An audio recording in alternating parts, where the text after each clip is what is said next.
맞아요. 오늘 저희와 함께 퀘벡의 언어 정책, 그 뜨거운 현장 속으로 깊이 들어가 보겠습니다.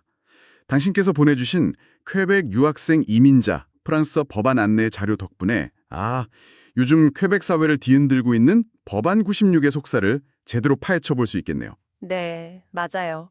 이 법안 96은 뭐랄까, 단순히 프랑스어 좀 더 쓰자는 캠페인 수준이 아니죠. 그런 게 아니군요. 네, 퀘벡에서 살고 공부하고 또 뿌리 내리려는 당신과 같은 분들의 삶, 거의 모든 측면에 직접적인 영향을 주는 그야말로 게임 체인저라고 할 수 있습니다. 게임 체인저라 어떤 면에서요?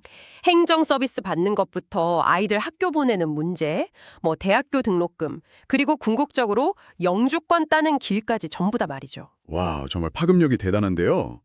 그래서 오늘 이 시간에는 법안 96의 핵심 골자가 뭔지, 특히 당신 같은 유학생이나 이민을 고려하는 분들에게 이게 구체적으로 어떤 의미인지, 또 앞으로 퀘벡 생활을 위해 뭘 어떻게 준비해야 할지 좀 명확하게 길을 찾아보는 시간이 되겠습니다. 그렇죠. 단순히 프랑스어 공부 열심히 해야겠다 이 정도의 이야기가 아니에요. 네. 퀘벡에서의 당신의 일상 그리고 미래 설계 자체가 근본적으로 어떻게 재편되고 있는지 그 큰 그림을 함께 그려보는 시간이 될 겁니다. 좋습니다. 그럼 첫 단추부터 제대로 꿰어보죠. 법안 96, 이게 도대체 언제, 어떻게 시작된 건가요? 배경부터 좀 짚어주시죠. 네, 법안 96의 정식 명칭은 프랑스어, 퀘벡의 공식 및 공용어에 관한 법률인데요. 이게 2022년에 통과돼 2025년까지 단계적으로 효력을 발휘하게 됩니다. 단계적으로요? 네, 가장 중요한 건 1977년에 만들어진 퀘벡의 상징적인 언어법, 프랑스어 헌장 있잖아요. 만에 전면적으로 뜯어고쳤다는 점입니다. 그 배경에는 몬트리올 같은 대도시를 중심으로 프랑스어 사용이 점점 줄어든다는 그런 위기감이 크게 작용했죠. 사용이 줄어서요. 네, 그래서 프랑스어의 지위를 다시 확고히 다지려는 목적이 아주 강합니다. 단순한 언어보호 정책 이상의 의미가 있다는 말씀이시군요.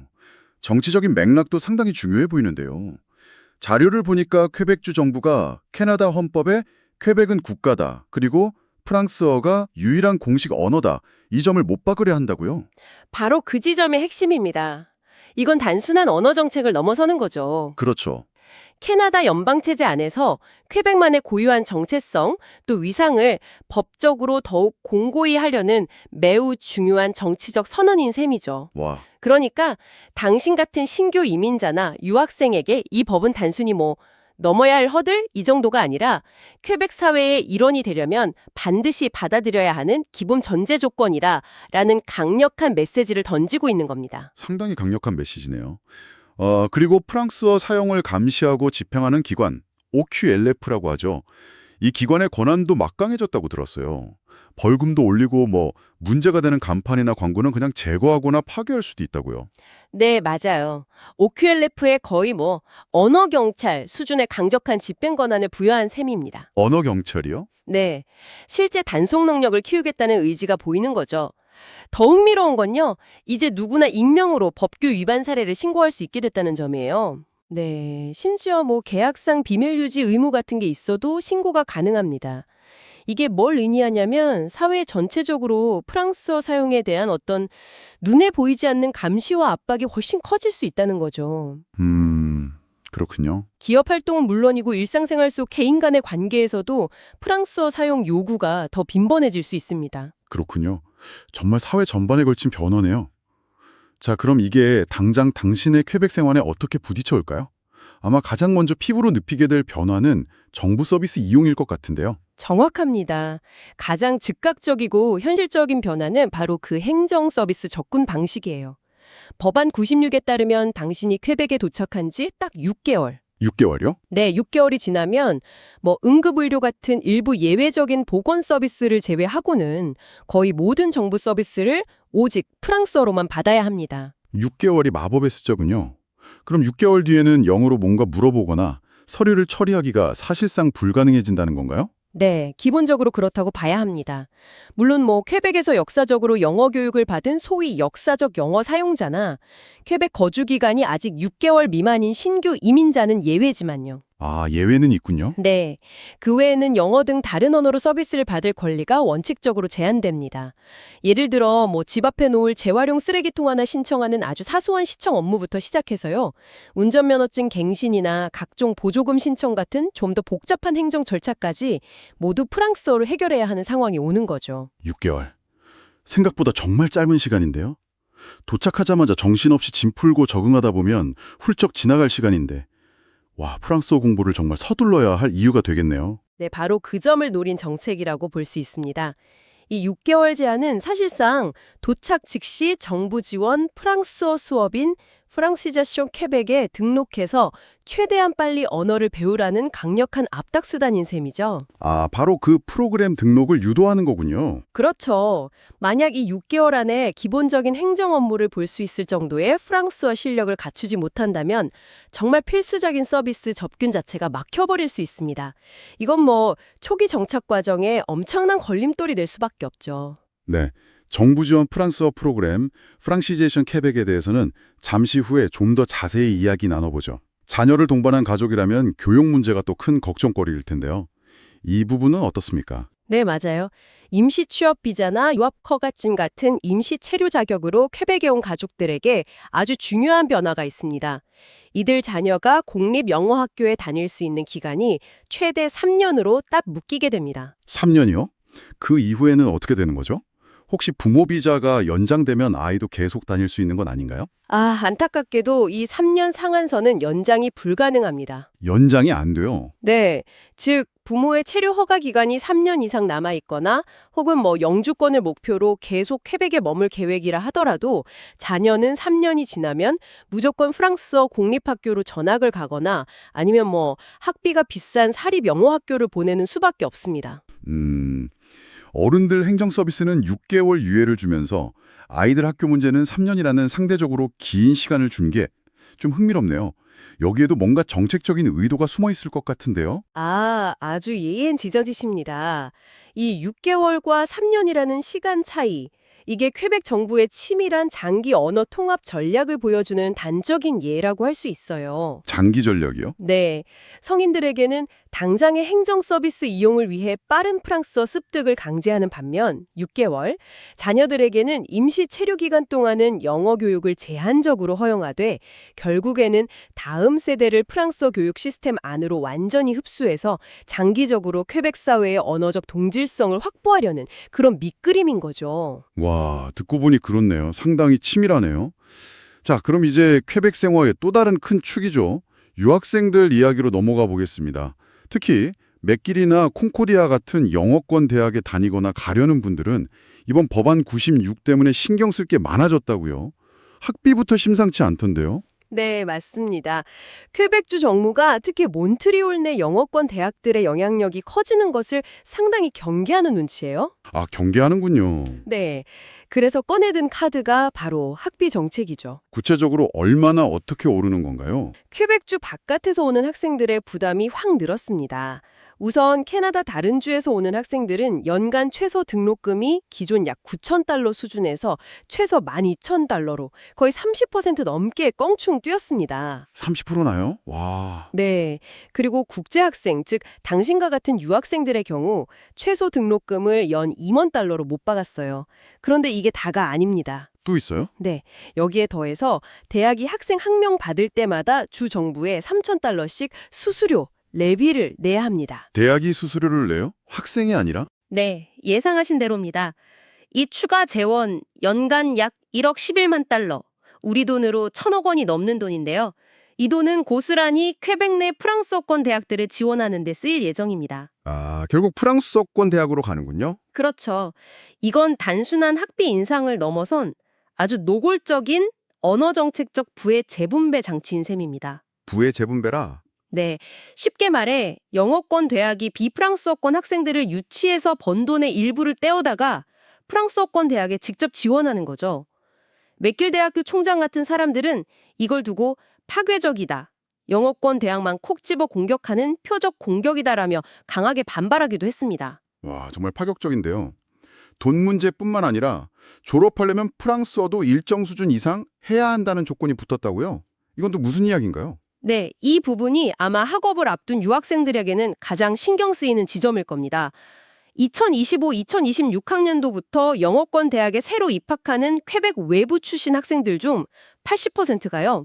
학부 과정을 마칠 때까지 퀘벡 자체 언어 능력 기준인 QFPS, 그러니까 퀘벡 프랑스어 능력 척도에서 레벨 5 이상을 달성해야만 합니다. 80%가 레벨 5요? QFPS 레벨 5면 어느 정도 수준을 말하는 건가요? 감이 잘 안 오는데요? QFPS는 총 12단계로 이루어진 퀘벡 고유의 척도인데요.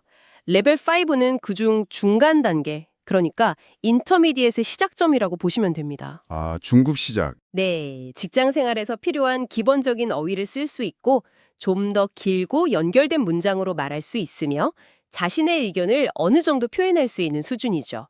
국제 표준인 유럽 언어 기준 CEFR로 따지면 대략 B1 후반 정도에 해당합니다. B1 후반이요? 네, 일상 회화는 가능하지만 복잡한 토론이나 전문적인 글쓰기는 아직 어려운 단계죠. 이 학생의 80%가 졸업할 때까지 레벨 5를 넘어야 한다.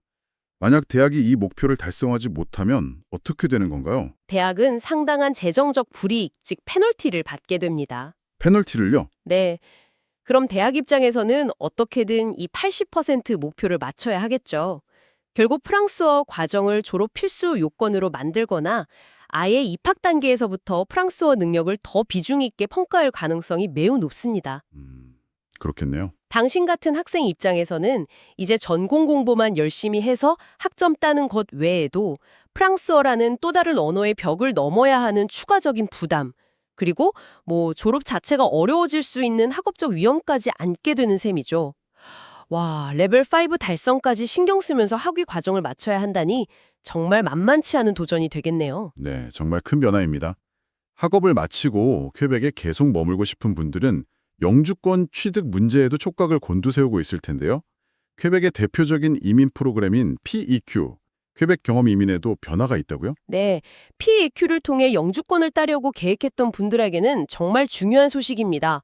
현재 PEQ의 핵심 카테고리인 유학생 졸업자 스트림과 임시 외국인 근로자 스트림 모두 신규 신청 접수가 2025년 11월 30일까지 전면 중단된 상태입니다. 아, 중단됐군요. 네, 그 대신 새로운 기술 인력 선발 프로그램 PSQ2라는 제도를 2025년 7월부터 단계적으로 도입할 예정이라고 발표했죠.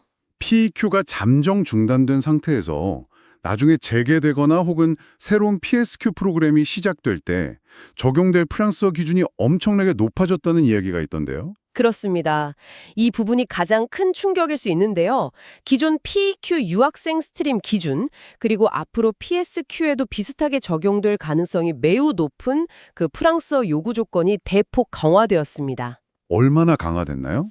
우선 말하기와 듣기 능력은 QFPS 기준으로 레벨 7 이상이 필수가 됐습니다. 레벨 7이요? 네, 그리고 이전에는 크게 요구하지 않았던 읽기와 쓰기 능력도 이제 QFPS 레벨 5 이상을 필수로 맞춰야 합니다.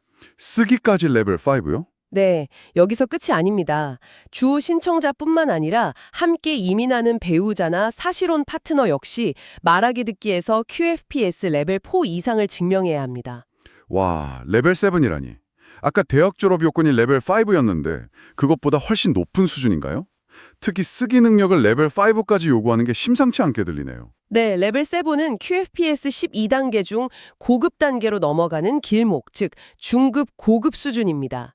CEFR 기준으로는 B2 후반에서 C1 초반 정도로 볼 수 있죠. B2 후반에서 C1 초반. 네, 이 정도면 꽤 복잡하고 추상적인 주제에 대해서도 자기 의견을 명확하게 밝히며 토론이 가능한 상당히 유창한 수준입니다. 대학 졸업 요건이었던 레벨 5 CEFR B1 후반과는 격차가 꽤 크죠. 차이가 크네요. 특히 과거 PEQ가 주로 말하기 듣기 능력에 초점을 맞췄던 것과 달리 이제 레벨 5 수준의 읽기 쓰기 능력을 필수로 요구한다는 것은 정말 큰 변화입니다. 그렇죠. 쓰기는 정말 다른 영역인데요. 네, 이건 단순히 불어로 장보고 대화하는 수준을 넘어서는 거죠. 앞으로 퀘벡에서 직장 생활을 하거나 사회 활동을 할 때 필요한 행정서류 이해 능력, 이메일 작성 능력 등 어느 정도 전문적인 환경에서의 문서 소통 능력까지 보겠다는 강력한 신호입니다. BQ 프로그램 접수는 막혔는데 요구하는 언어 수준은 말하기 레벨 7, 쓰기 레벨 5로 이렇게나 높아졌다니 이건 시간적으로 엄청난 압박이 되겠는데요? 맞습니다. 특히 유학생 입장에서는 한정된 학업 기간 안에 전공 공부와 병행하면서 사실상 고급 수준, 그러니까 C1에 근접하는 프랑스어 실력까지 만들어야 한다는 이야기가 됩니다. 와, C1 수준이요? 네, 졸업 후에 영주권을 신청할 수 있는 기간도 제한되어 있는데 기준 PQ 기준 졸업 후 36개월, 이 안에 시험 점수까지 다 받아야 하니 정말 퀘벡 도착과 동시에 아주 치밀하고 집중적인 프랑스어 학습 전략을 세우지 않으면 영주권 취득이 매우 어려워질 수 있습니다. 정말 미리미리 아주 전략적으로 준비해야겠네요. 이렇게 프랑스어의 중요성이 커지면서 정부가 제공하는 무료 프랑스어 교육 프로그램 프란시세이션 퀘벡의 역할이 더 중요해질 수밖에 없겠네요. 그런데 이 프로그램 지원에도 변화가 좀 있다고요? 네, 퀘벡 정부는 프란시세이션 퀘벡이라는 통합 창구를 통해 이민자들에게 무료로 프랑스어 수업을 제공합니다. 풀타임, 파트타임, 온라인 등 학습 형태도 다양하게 마련되어 있죠. 중요한 건 바로 이 수업을 들을 때 받을 수 있는 재정 지원 부분에서 변화가 생겼다는 점입니다. 아, 재정 지원이요? 풀타임으로 수업을 들으면 생활비 지원도 꽤 쏠쏠하다고 들었는데요? 네, 맞습니다. 풀타임으로, 즉 주당 25에서 30시간 수업을 듣는 학생에게는 생활비 보조 명목으로 주당 최대 230달러까지 지원금이 나올 수 있습니다. 주당 230달러요? 꽤 큰데요? 네, 게다가 아이가 있거나 돌봐야 할 가족이 있는 경우 수업 듣는 날 하루 최대 25달러까지 돌봄 비용도 지원해주니 공부에만 집중할 수 있는 환경을 만들어주려는 노력이 보이죠. 그런데 파트타임 학생들에 대한 지원은 최근에 좀 갈라졌다고요? 이게 핵심인 것 같은데요? 네, 여기가 아주 중요하고 민감한 변화 지점입니다. 2024년 9월쯤부터요. 파트타임 프랑스어 과정, 그러니까 주당 4시간에서 15시간 정도 듣는 과정 있죠? 네네. 이 과정을 듣는 학생들에게 지급되던 하루 28달러의 참여 수당, Participation Allowance가 원칙적으로 폐지되었습니다. 아, 그게 없어졌어요. 네, 원칙적으로는요. 물론 장애가 있거나 6세 미만 자녀를 혼자 키우는 등 아주 예외적인 경우는 제외하고요. 다행히 아이나 부양가족 돌봄 비용 지원 하루 최대 9달러는 파트타임 학생들에게도 계속 유지됩니다. 파트타임 참여 수당 폐지. 이건 어떤 의미로 받아들여야 할까요? 단순히 예산 절감 차원일까요? 표면적으로는 그럴 수도 있겠지만 더 큰 정책적 신호로 읽어야 합니다. 정부가 이제 프랑스어 학습을 단순히 남는 시간에 하는 부업 정도로 여기는 게 아니라 퀘벡 정착을 위한 이민자의 최우선 핵심 활동으로 간주하겠다는 의지를 보여주는 거죠. 아, 우선순위를 높이라는 신호군요. 네, 즉 웬만하면 하던 일 잠시 멈추고 풀타임으로 집중해서 최대한 빨리 프랑스어 배우세요 라고 강력하게 등을 떠미는 신호로 해석됩니다. 하지만 당장 생계를 위해 일을 해야만 하는 임시 근로자들이나 파트타임으로 일하는 저소득층 이민자들에게는 이게 엄청난 부담으로 작용할 수도 있겠는데요. 공부하고 싶어도 돈 때문에 못하는 상황이 생길 수도 있잖아요. 바로 그 점이 가장 우려되는 부분입니다. 생활비를 벌면서 틈틈이 공부해야 하는 분들에게는 이 수당 폐지가 프랑스어 학습의 문턱을 확 높여버리는 상당한 재정적 장벽이 될 수 있습니다. 그렇죠. 장벽이 될 수 있겠네요. 더 큰 문제는 이렇게 파트타임 지원을 줄여서 풀타임 학습을 유도하고 있음에도 불구하고 정작 이 프랜치제이션 퀘벡 프로그램 자체가 여전히 넘쳐나는 수요를 감당하지 못하고 있다는 보고가 계속 나오고 있다는 점입니다. 아, 자리가 부족하다는 건가요? 네, 수요를 못 따라가는 거죠. 만약 정부가 풀타임 학습을 권장하면서도 그에 맞는 충분한 수업 자리나 교사를 확보하지 못한다면 많은 신규 이민자들이 앞서 말한 6개월이라는 행정서비스 영어 이용 제한 기간 안에 필요한 프랑스어 교육을 제때 받지 못하는 심각한 병목 현상이 발생할 수 있습니다. 와, 그럼 정말 곤란해지겠는데요? 네. 참고로 난민 신청자의 경우는 무료 수업은 들을 수 있지만 이런 재정 지원은 정식 난민으로 인정받기 전까지는 받을 수 없습니다. 정말 행정, 교육, 이민, 학습 지원까지 사회 시스템 전체를 동원해서 프랑스어 사용을 강제하는 방향으로 가고 있군요. 자, 오늘 법안 96이 몰고 온 변화의 바람을 여러 각도에서 살펴봤는데요. 이제 슬슬 마무리를 해볼까요? 네, 오늘 긴 시간 이야기 나눈 것처럼 법안 96은 퀘벡에서 프랑스어 능력을 더 이상 있으면 좋은 것이 아니라 없으면 안 되는 필수로 만들어버렸습니다. 필수가 된 거군요. 네. 정부 서비스 이용하려면 6개월 안에, 아이를 영어 공립학교에 보내려면 3년 안에, 영어 대학 졸업하려면 QFLPS 레벨 5를, 그리고 영주권을 따려면 구두 레벨 7의 쓰기 레벨 5라는 아주 높은 산을 넘어야 하는 상황이 된 거죠. 이 모든 변화는 퀘벡에서의 미래를 그리는 당신에게 정말 중요한 현실입니다. 그렇다면 이런 변화의 파도 속에서 당신과 같은 유학생이나 이민 준비자들은 구체적으로 어떤 준비를 해야 할까요? 가장 중요한 건 역시 당신의 퀘벡 플랜에서 프랑스어 학습의 우선순위를 맨 위로 올려야 한다는 점입니다. 최우선순위로요? 네, 막연히 언젠가 배우면 되겠지가 아니라 언제까지, 어느 수준까지를 명확히 설정해야 합니다. 본인이 학생인지, 직장인인지, 아이는 있는지 등 자신의 상황에 맞춰 구체적으로 요구되는 프랑스어 조건, 그러니까 QFFS 레벨이나 기한 같은 것들을 정확히 파악하는 것이 첫걸음이고요. 네, 파악이 중요하죠. 그리고 가능한 한 빨리 매우 전략적으로 학습을 시작해야 합니다. 앞서 파트타임 지원 축소에서 보셨듯이 가능하다면 정부의 의도대로 풀타임 학습에 집중하는 것이 더 효과적일 수 있습니다. 풀타임이 더 나을 수도 있겠군요. 네. 또한 PEQ 중단 이후 본격적으로 시작될 새로운 이민 프로그램 PSTQ의 구체적인 자격 요건이나 OQLF가 발표할 세부 시행 규칙 같은 최신 정보를 계속 주시하는 것도 필수적입니다. 네, 오늘 저희가 나눈 이야기들이 당신의 퀘벡 여정을 계획하고 준비하는데 실질적인 등대가 되기를 바랍니다. 마지막으로 이런 질문을 한번 던져보고 싶습니다. 이렇게 강력한 언어정책 드라이브와 사회 통합의 압박 속에서 앞으로 퀘벡 사회의 독특한 문화적 색깔과 경제적 활력은 또 어떻게 변화해 나갈까요? 흥미로운 질문이네요. 에게는 과연 어떤 새로운 기회와 또 다른 도전들이 기다리고 있을까요? 한번 곱씹어 볼 만한 질문인 것 같습니다. 정말 흥미로운 질문을 남겨주셨네요. 오늘 깊이 있는 분석은 여기까지입니다. 다음 시간에 더 알찬 정보로 다시 찾아뵙겠습니다.